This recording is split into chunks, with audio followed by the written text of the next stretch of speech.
Hello, friends, and welcome back to Malicious Compliance Stories. Let's start our video with the story in which our OP, a seasoned photographer at a major theme park, experiences one of the most infuriating encounters with a guest. What begins as a heartwarming day helping a Make-A-Wish family meet a princess quickly takes a dark turn when a Karen steps up with a comment so shockingly insensitive it leaves everyone in line stunned. But before we begin, best way to support our channel is to leave comments, like, and subscribe with the turned-on bell so you don't miss the new video every single day. Here we go. How I almost lost my job over an entitled Karen. Over my many years as a photographer for a major theme park, I've been asked repeatedly if I've ever lost my cool with a guest. And this is that story. For those of you who don't know, there's a wonderful organization called Make-A-Wish in the U.S. which grants wishes to severely/terminally ill kids. One popular wish is to come to our park and we pull out all the stops for them. I have many fond memories of these kids and families. There's an etiquette in place for certain character locations, which most Wish families are aware of. The kid waits at the exit while someone in your party alerts the character attendant so they can tell the character/alert the rest of the line so the kid can meet the character. The family also wears a special pin/lanyard so everyone knows the drill. Most guests are great about this and even complimented us on making the Wishes vacation special, but there's a few bad apples in every barrel. One afternoon, I was photographing a princess character, and we had a family show up who, for some reason, wasn't aware of the wait in line. Our attendant had closed the line and was waiting at the end of the line, so the mother came up to the family next to meeting the princess and asked if they can go ahead as their Make-A-Wish.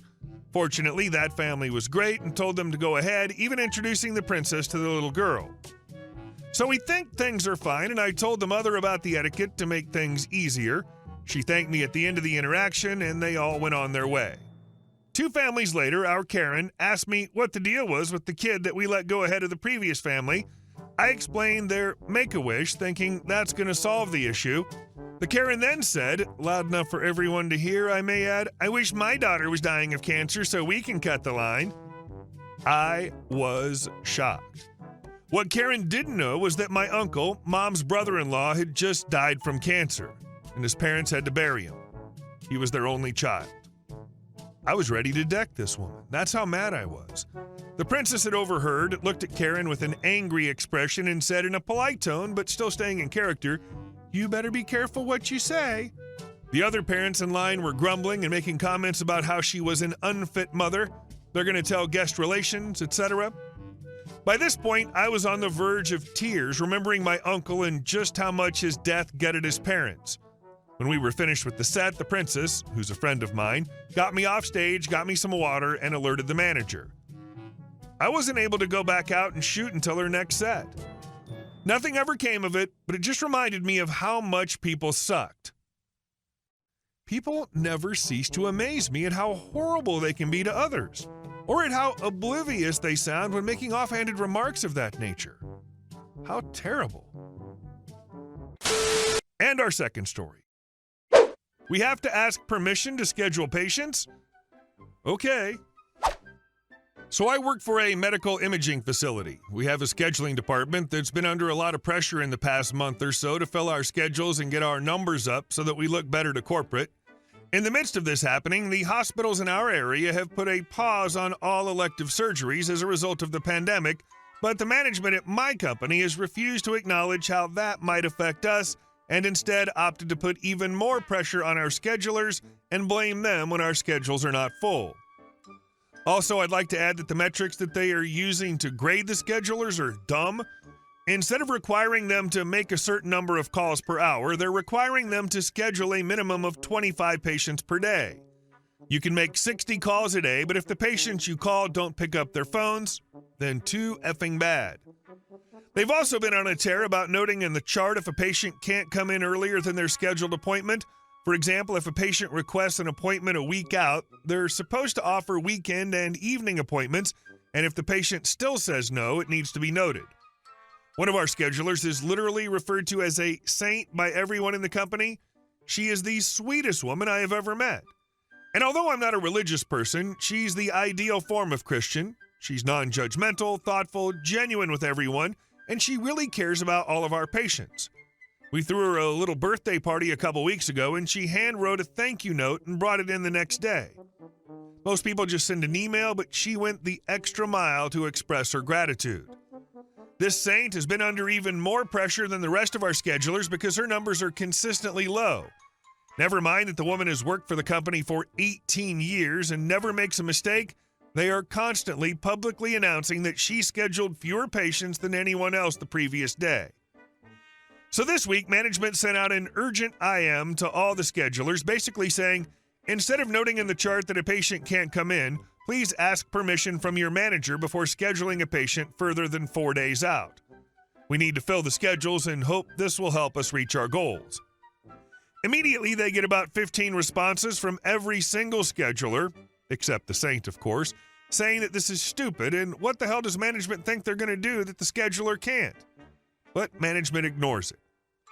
So our saint continues doing her job and almost immediately gets a patient who can't come in for a week.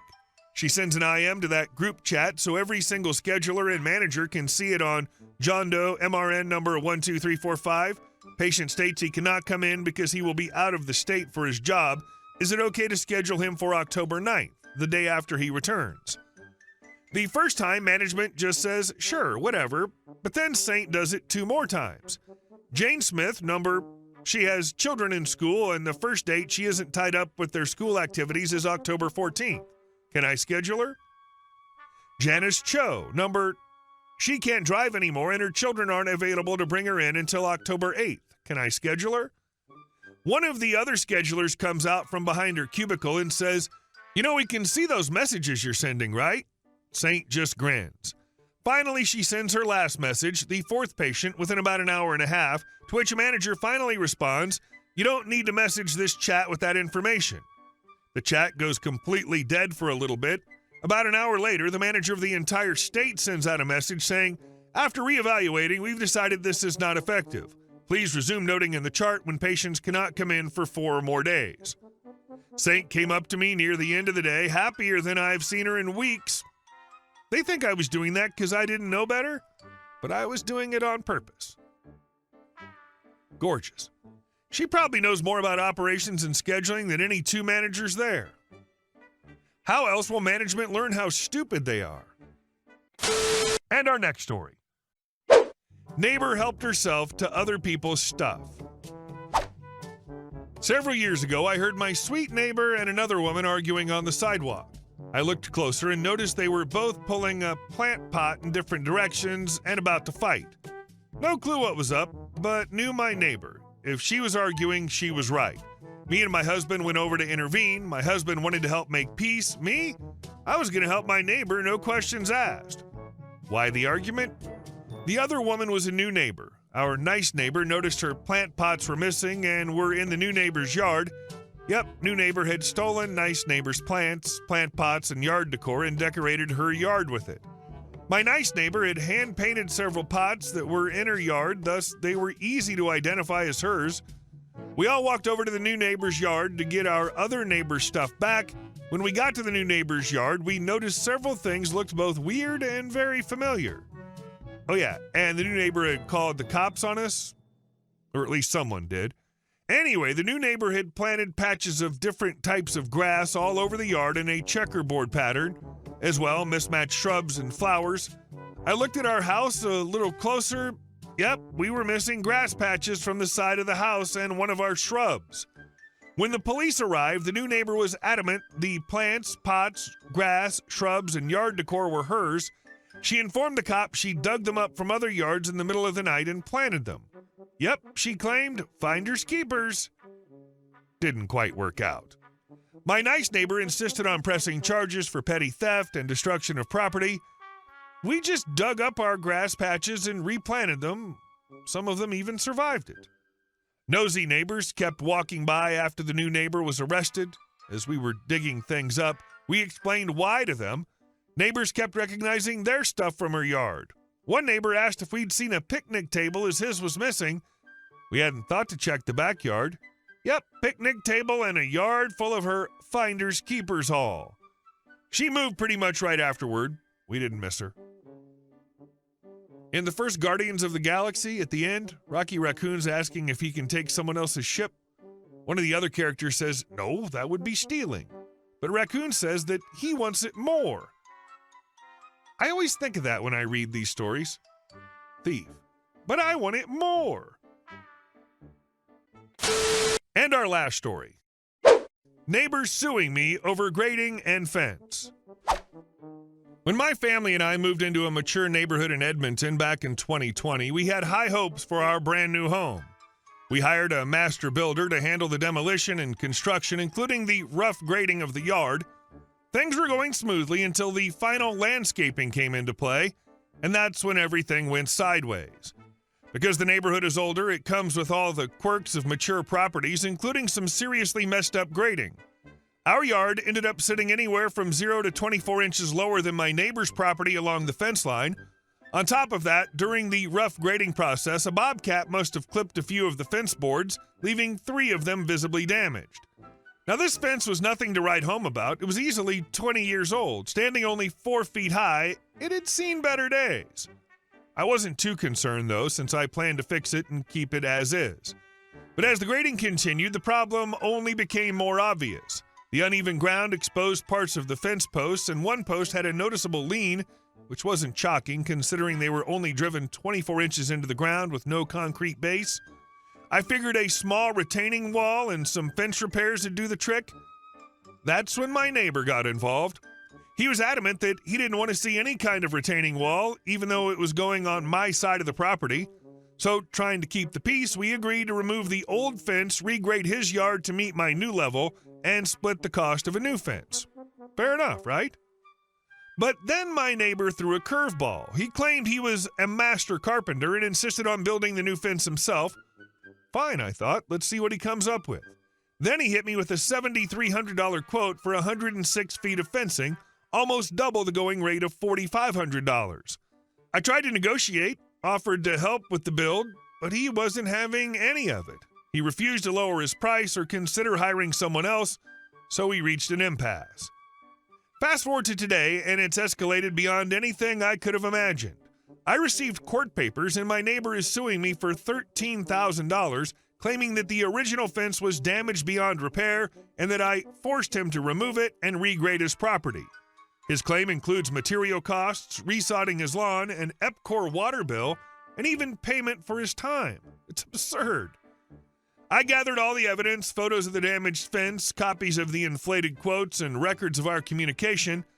I knew I was in the right, but I'd be lying if I said I wasn't nervous. The day of the court hearing finally arrived. My neighbor, with all his bluster, presented his case, rattling off the inflated charges and painting me as some kind of tyrant who forced him to bend to my will. But when it was my turn, I laid out the facts. The original agreement, his refusal to compromise, and the laughable amount of money he was demanding. I could see the judge wasn't impressed with my neighbor's exaggerated claims, especially when I provided clear evidence that he had inflated the costs and ignored any reasonable negotiations. In the end, the judge ruled in my favor. Not only was I not required to pay the $13,000 he was asking for, but he was also ordered to cover part of the cost for the unnecessary trouble he had caused. It was a relief, to say the least. Now I'm planning to build a proper fence with a reliable contractor this time. The grade is fixed, my property looks great, and as for my neighbor, well, let's just say he's a bit quieter these days. The best part? I'll be moving forward with a beautiful yard, no longer weighed down by someone else's ridiculous demands. Hey guys, thank you all for watching the video. I'll see you in the next one.